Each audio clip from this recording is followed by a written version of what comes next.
बिस्मिल्लाहिर्रहमानिर्रहीम। अस्सलाम वालेकुम दोस्तों, कैसे हैं आप सब। मेरा नाम है सुहेल अनवर और आप देख रहे हैं मेरा channel kitchen for lucky peoples.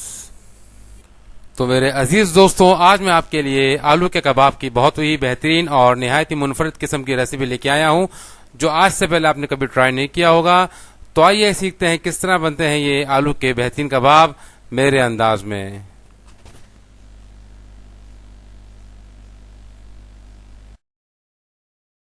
बिस्मिल्लाहिर्रहमानिर्रहीम। अल्लाह का नाम लेके शुरू करते हैं। इस रेसिपी के लिए हमने 4 बॉइल्ड आलू लिए हैं, जो वजन में देखा जाए तो 400 ग्राम के करीब है। इसे हम कद्दूकश करेंगे। आप इसे मैश भी कर सकते हैं, लेकिन कद्दूकश करने से इसका रिजल्ट बहुत अच्छा आता है।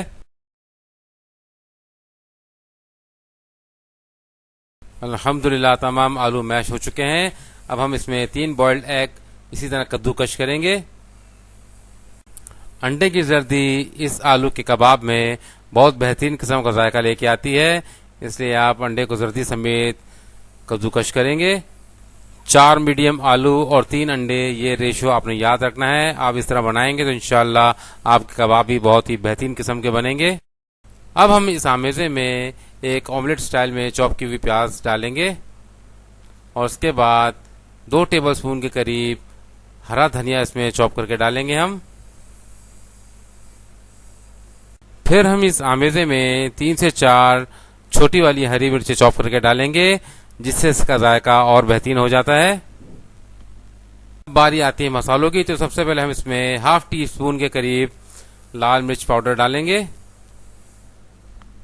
फिर हम क्वार्टर टी स्पून के करीब हल्दी शामिल करेंगे।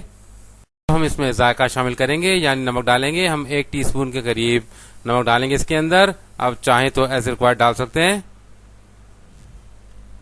अब हम इसमें डालेंगे बेहतरीन खुशबू के लिए 1 टीस्पून के करीब जीरा, जिसे हम हाथ से हल्का सा मसल कर डालेंगे ताकि गजरा सा हो जाए। अब हम इसमें शामिल करेंगे। बिस्मिल्लाहिर्रहमानिर्रहीम। अब इस कबाब के जायके को बिल्कुल टॉप पे ले जाने के लिए हम इसमें हाफ कप के करीब मोज़रेला चीज डालेंगे।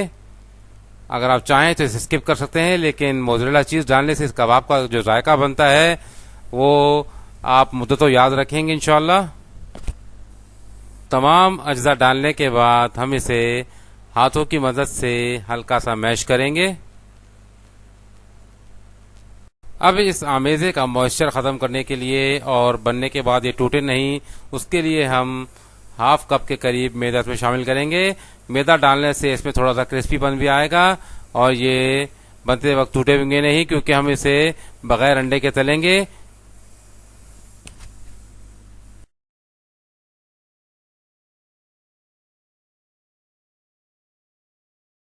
अल्हम्दुलिल्लाह अमीज़ हमारा तैयार है। आइए अब इसके कबाब बनाते हैं। बिस्मिल्लाहिर्रहमानिर्रहीम। हम छोटा छोटा पोर्शन उठाएंगे। ये कबाब ज्यादा बड़े नहीं बनते हैं, इससे छोटा सा पोर्शन उठाकर उसके पहले गोल करेंगे और उसके छोटे से कबाब बनाएंगे। एक बात याद रहे कि आपने हाथों को ऑयल से ग्रीस कर लेना है, वरना ये कबाब आपके हाथ पे चिपक जाएंगे। बस इतने छोटे से कबाब आपने बनाने हैं। बिस्मिल्लाहिर्रहमानिर्रहीम। अब कबाबों को फ्राई करने की बारी आती है। हम एक पैन में इसे शैलो फ्राई करेंगे और तेल हमारा मीडियम गर्म होना चाहिए, ना ज्यादा तेज ना ज्यादा ठंडा। हम आराम आराम से इन कबाबों को तेल में फ्राई करेंगे। अगर इसमें हम जल्दबाजी दिखाएंगे तो ये कबाब टूट सकते हैं। जब तक कबाब एक तरफ से पक ना जाए हम इसे पलटेंगे नहीं, और जब इसे पलटेंगे तो 2 स्पैचुला की मदद से आप इसे पलटेंगे इस तरह आराम से। अगर आप इसमें थोड़ा जल्दी करेंगे तो कबाब टूट जाएंगे, इसलिए आराम आराम से हम इसे इस तरह पलटते जाएंगे। आप देख सकते हैं कि एक तरफ से कबाब बिल्कुल फ्राई हो चुका है पूरा मुकम्मल तौर पर। अब हम इसे पलट रहे हैं और दूसरी तरफ से भी हम इसे फ्राई करेंगे। इस प्रोसेस में तकरीबन 3 से 4 मिनट लगे। 3-4 मिनट में ये मीडियम आंच पर अच्छी तरीके से फ्राई हो गए हैं। आप देख सकते हैं अल्हम्दुलिल्लाह तमाम कबाब फ्राई हो चुके हैं। अब हम इसका डिस्प्ले आपको दिखाते हैं। हमारे कबाब माशाल्लाह से हर तरफ से पक चुके हैं। आप देख सकते हैं ये ना टूटे हैं और ना ही बिखरे हैं।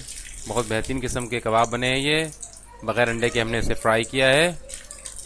अल्हम्दुलिल्लाह रेसिपी हमारी मुकम्मल हो चुकी है। आप देख सकते हैं कि